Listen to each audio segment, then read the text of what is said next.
government to be able to sustain the supply of energy for us on a stable basis, it may be necessary to make sure that tariffs, the suppliers, electricity company, they receive, commercial tariffs. Otherwise, we are going to accumulate, those debts.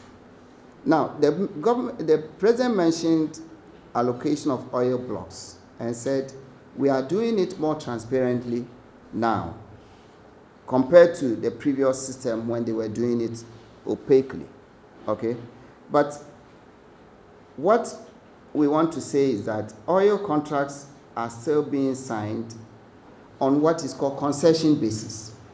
And by that, the investors are given ownership of their blocks, while Ghana benefits from royalties and taxes, which are normally very small. Okay? Now, this is contrary to even what the Petroleum Exploration and Production Act of 2016, Act 919 says. Now, the Act stipulates that contracts should be signed on a product sharing basis, not on a concession basis. And by that, they mean that the investor and Ghana should agree on a formula to share the oil without the investor being offered any blocks on a concession basis. So you see, the president is saying we are now allocating the blocks transparently. I am saying that they are still being done on a concession basis. They should be done on a product sharing basis. Okay?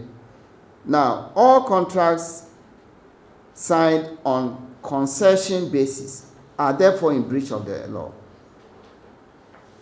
Other countries have even moved beyond product sharing contracts to what they call service contracts, whereby the investor is paid for the cost of extracting the oil plus a profit margin, rather than receiving a share of the fiscal product as our law says. But maybe we are not there yet, but ultimately probably that's where we should be aiming to go to. In other words, you contract the investor to extract the oil for you, you pay them for the cost of their production plus some profit margin, okay? You take your oil and go and sell it on the international market.